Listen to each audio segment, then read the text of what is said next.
No fue sino hasta el día siguiente que logré tomar conciencia de la fascinación mundial ante el caso de las gemelas Vihani y su búsqueda de independencia como seres humanos separados. Los periodistas y representantes de los medios venidos de todo el mundo se apiñaban en la conferencia de prensa del Hospital Raffles. La mayoría de los médicos que habían participado de la cirugía estaban presentes, ante la multitud que formulaba preguntas tras los cientos de cámaras y una cantidad mayor aún de micrófonos. Me tocó responder solo unas pocas preguntas. Describí brevemente mi motivación para involucrarme en un procedimiento tan peligroso, mis expectativas al entrar en el quirófano, mi rol durante la cirugía y mi reacción al haber perdido a nuestras pacientes. Al Dr. Gould le tocó responder la mayoría de las preguntas con ayuda del Dr. Lowe, director y administrador del Hospital Raffles. El tono de la larga sesión de preguntas y respuestas quedó reflejado en el artículo con el resumen del encuentro, publicado en el China Daily bajo el titular, Siamesas iraníes fallecen en cirugía de separación. A 50 horas de iniciada una operación sin precedentes, para separar a gemelas siamesas unidas por la cabeza, el corazón del Dr. Keith Gould se sumió en la más profunda tristeza. Trabajaba con ahínco el martes, por salvar a Lale Vihani, que comenzó a sangrar profusamente en el momento en que los cirujanos efectuaban el corte final para separarla de su hermana. Y entonces Gould dirigió su mirada a Laden. Ella perdía sangre más rápido todavía. Las siamesas de 29 años murieron poco después. Laden a las 2:30 de la tarde y Lale, 90 minutos después. Ambas seguían anestesiadas. En su tierra natal los iraníes lloraron y gritaron de dolor, cuando la televisión estatal anunció el fallecimiento de las gemelas, nacidas en el seno de una familia pobre, que llegaron al corazón de todo el mundo por su determinación por lograr vivir separadas y verse, cara a cara en lugar de solo como reflejos en un espejo. El artículo describía el dolor de la familia en Irán, mientras los arreglos diplomáticos continuaban para trasladar sus cuerpos, en ataúdes separados, para su sepultura. El artículo se basaba mayormente en las explicaciones del Dr. Gould, resumiendo las dificultades halladas durante la operación y describiendo de qué modo los cambios en la circulación sanguínea de las dos, inesperada e impredeciblemente las llevaron a la muerte. También mencionaban el dilema presentado a las 32 horas de iniciada la operación, en cuanto a si interrumpir el procedimiento dejando a las hermanas Vihani unidas, como dijo el Dr. Lowe en la conferencia de prensa, para continuar luego con la etapa final de la cirugía, que sabíamos sería muy riesgosa. El Dr. Lowe explicó. El equipo quería saber, una vez más, qué era lo que deseaban Laden y Lale y se nos dijo que su deseo era que las separáramos, más allá de las circunstancias. El Dr. Gould le aseguró a la prensa que todos, incluyendo a las siamesas, estábamos conscientes de los riesgos. Y que hasta había intentado convencerlas de desistir. Pero ahora que ambas habían fallecido esperaba que las personas cuestionaran la decisión de intentarlo, la decisión de continuar con la cirugía, que parece imposible, fue muy difícil, admitió. Pero habiendo visto y comprendido cómo sufrieron estas mujeres durante los últimos 29 años, yo y muchos otros expertos de reconocimiento mundial decidimos aportar nuestro tiempo y conocimiento para tratar de darles a estas mujeres una cierta medida de normalidad para sus vidas.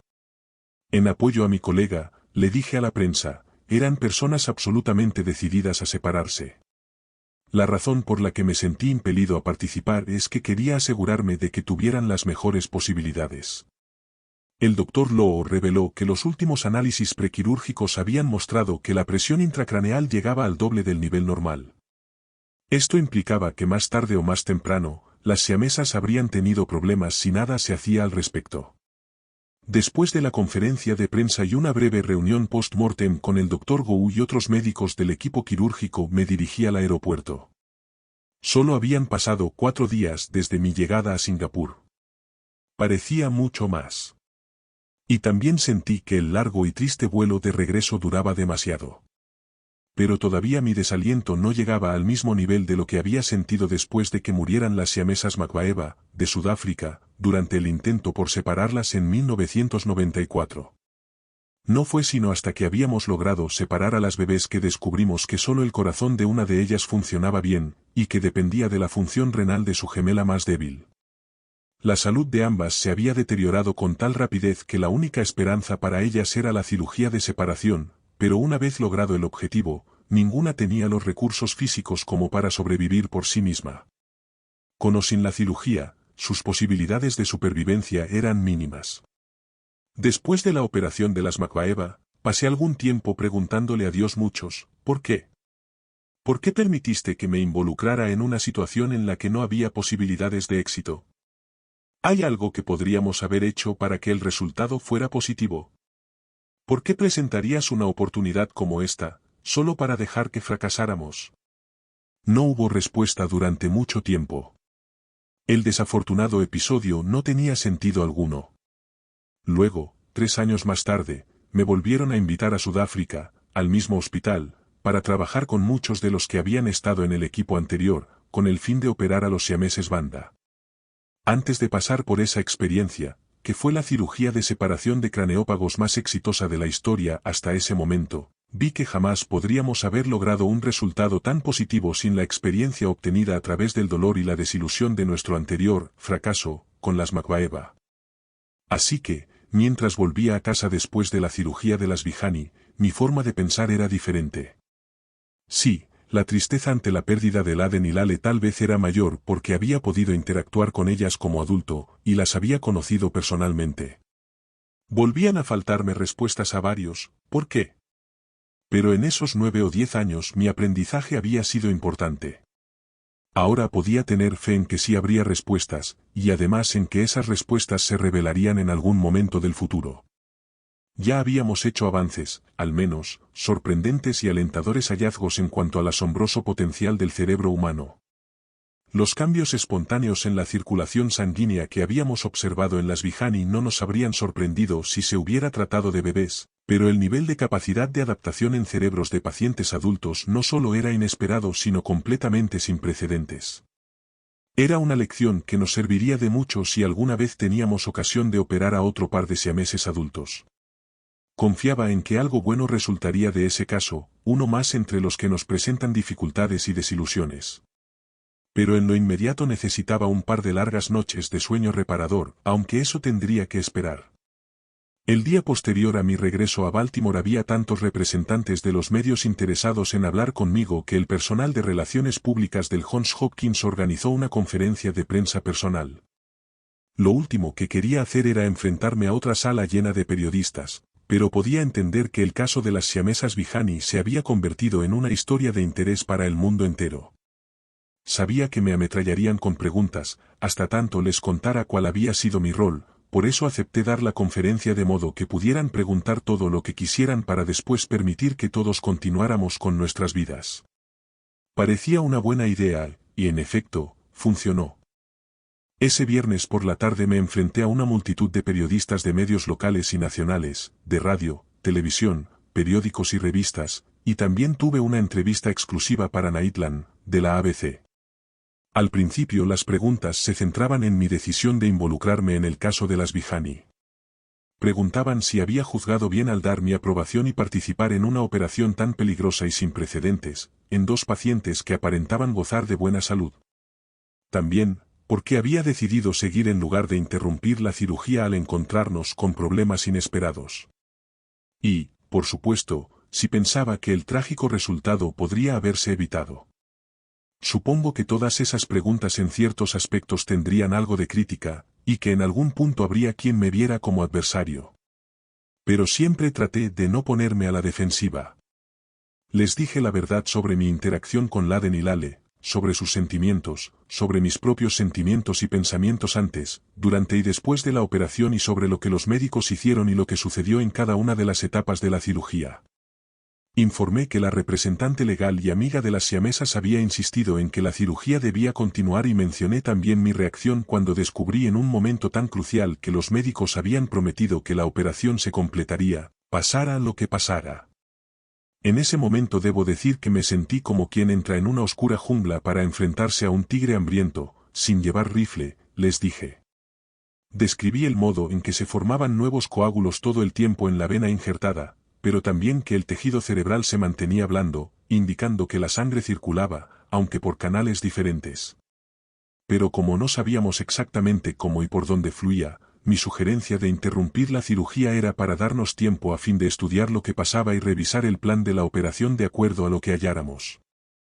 Expliqué que al fin encontramos que la sangre había fluido por la delgada membrana que recubre el cerebro, la duramadre, que en el caso de las siamesas se había inflamado, llenado de sangre en la base y con un espesor de unas 10 veces lo que suele medir, y que cuando intentamos separar la última parte de la duramadre, se produjo el sangrado incontrolable que dio como resultado la muerte de las jóvenes. Admití que nuestro equipo médico todavía no sabía por qué la sangre empezó a circular por la duramadre y no por la vena nueva, pero que si en el futuro tuviera que realizar una operación similar, esta experiencia con Laden y Lale me había enseñado que el procedimiento debería hacerse en 2 o más etapas, separadas por unas semanas. De ese modo se daría al nuevo patrón de circulación sanguínea algo de tiempo para estabilizarse y los médicos podrían entender qué hacer para mantener la sangre circulando por canales controlables. Cuando me preguntaron cómo me sentía ante el fracaso de la operación, reconocí mis sentimientos de respeto y afecto por las hermanas Vihani y mi enorme tristeza porque habían muerto. Pero también agregué, solo será un fracaso si no logramos obtener nada de ello. Thomas Edison dijo que conocía 999 formas en que no funcionaría una lamparita eléctrica, y gracias a eso tenemos luces hoy. Creo que llegará un día en que los siameses como ellas tendrán la oportunidad de una operación segura para separarse y vivir con normalidad. Y pienso que Laden y Lale habrán hecho un importante aporte a quienes en el futuro puedan disfrutar aquello a lo que aspiraban estas 2 valientes jóvenes. Les aseguré a los periodistas que las hermanas tenían pleno conocimiento y conciencia de los riesgos. Sabían que sus posibilidades eran 50-50, pero que estaban decididas y convencidas de que preferían morir antes que seguir viviendo unidas por sus cabezas. Más de una vez expresé mi gran respeto por el valiente espíritu de las gemelas. Al entrar en el quirófano estaban optimistas, asombrosamente alegres. Sabían que saldrían de allí, o separadas o que tal vez ya no sufrirían más. Eso las hacía felices. Cuando terminamos pensé que habíamos cubierto la mayor parte de los temas de importancia, y que todos habrían visto satisfechas sus preguntas. Al menos, el tono era diferente ahora, porque de intentar entender mis motivaciones o juzgar lo atinado de la decisión de operar, ahora las preguntas sonaban más a curiosidad, aceptación e incluso respeto, buscando entender los hechos y centrándose en el interés humano de 2 jóvenes muy valientes y su búsqueda de la libertad y la independencia. Me asombraba que todos siguieran tan interesados en las hermanas Vihani. Los comentarios que hice en la conferencia de prensa y en Nightland aparecieron luego en medios de todo el mundo, como lo ilustra este informe de observación de resultados de un servicio de cable de noticias que salió de Irán unos días después. Loras, Irán. Las siamesas Laden y Lale Vihani fueron sepultadas una al lado de la otra, pero en tumbas separadas, este sábado. Miles de deudos lloraron a las gemelas cuya determinación por vivir separadas llegó al corazón del mundo entero. Los deudos llenaban las laderas de la colina y se golpeaban el pecho mientras un clérigo musulmán leía porciones del Corán, en tanto los cuerpos de las jóvenes eran llevados en andas hacia la tumba cercana al hogar de sus padres en un remoto valle del sur de Irán. Las hermanas, que habían nacido unidas por la cabeza, murieron en la mesa de operaciones en Singapur el día jueves, cerca del final de un arriesgado y muy largo intento por separarlas.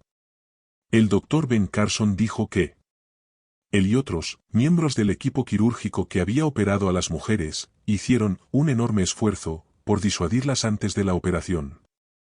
No hubo forma de lograr que cambiaran de idea, dijo Carson, director de neurocirugía pediátrica del Hospital Universitario Johns Hopkins de Baltimore, en una entrevista por televisión. Pienso que si a un minuto de comenzar con la cirugía hubiesen dicho, cambiamos de idea, todos nos habríamos sentido muy contentos, dijo con respecto al equipo de cirujanos. E incluso un mes y medio después la fascinación con el caso seguía, al punto que la Radio Pública Nacional me invitó para su programa Morning Edition. La coanimadora Rená Montagne dio inicio a su larga entrevista con la siguiente presentación. El más famoso cirujano de cerebros en Norteamérica tiene un segundo nombre que según él nos prueba que el señor tiene sentido del humor. Ben Salem a Salomón en castellano. Carson se hizo famoso por ser el primer médico que logró separar a bebés siameses unidos por la cabeza. Entre otros procedimientos importantes en los que ha sido pionero, como hemisferectomías, o la remoción de medio cerebro para evitar ataques terribles, más recientemente el Dr. Carson formó parte del equipo internacional que intentó separar unas siamesas adultas unidas por la cabeza. Las hermanas Vihani, de Irán, fallecieron poniendo al Dr. Carson a un lado del debate sobre las cirugías de extremo riesgo. Conversamos durante unos minutos y luego la entrevista continuó de esta manera. René Montagne, lo que realmente queremos hoy es sentarnos y conversar con usted sobre tratamientos que pueden parecer peores que la enfermedad, o al menos tan riesgosos y con tal potencial como para serlo. ¿Podríamos volver al inicio de este verano? En Singapur, formó parte usted del equipo que separó a las dos jóvenes iraníes de 29 años. Estaban unidas por la cabeza. Y gozaban de buena salud en general. Pero querían que las separaran y se sabía que la operación sería riesgosa. Se dijo que sus posibilidades eran 50 y 50. Así es. 50 y 50, nada más. Montagne, cuéntenos cuán difícil fue y también por qué decidió participar. Bien, fue extraordinariamente difícil, ante todo, porque nadie había intentado hacerlo antes con pacientes adultos. Así que no estábamos muy seguros de lo que encontraríamos. Y además por su anatomía vascular, ya que sabíamos que compartían venas importantes. Montagne, una, en especial. Así es. Montagne, una vena muy importante. Exactamente. Había varias cosas muy riesgosas que tendríamos que hacer para poder operar. ¿Por qué decidí participar? Porque sentía que teniendo tanta experiencia con estas operaciones sería negligente de mi parte darles la espalda y decir, no voy a participar. Están solos en esto.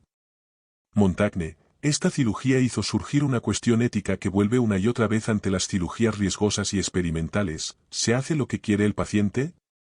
Otros médicos, muy capacitados, se habían negado a operar a esas hermanas. Pero, al fin y al cabo, se haría. Eso lo entendía con toda claridad.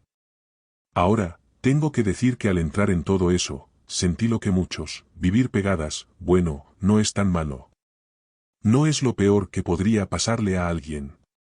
Uno puede arreglárselas. Vamos, dejen eso atrás ya. Pero cuando las conocí lo entendí. Quiero decir que eran extremadamente vivaces y muy inteligentes, pero estaban bastante deprimidas. Y eso lo vi también cuando les hablé y vi el porqué de su depresión.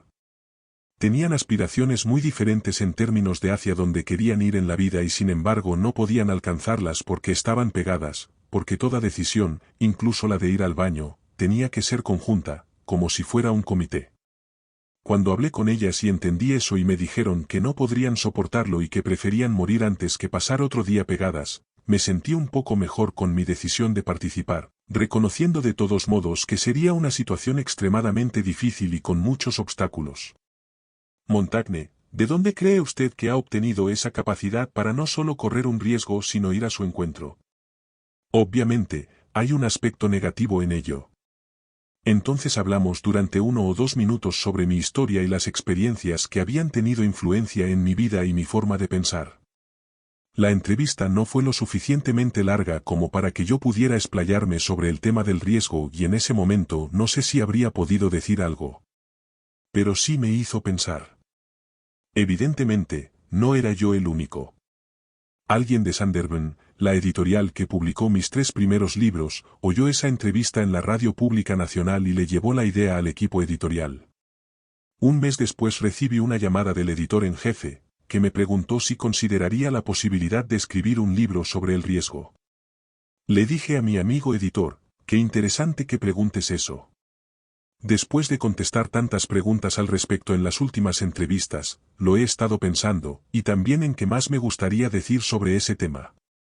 Así que, aquí estamos.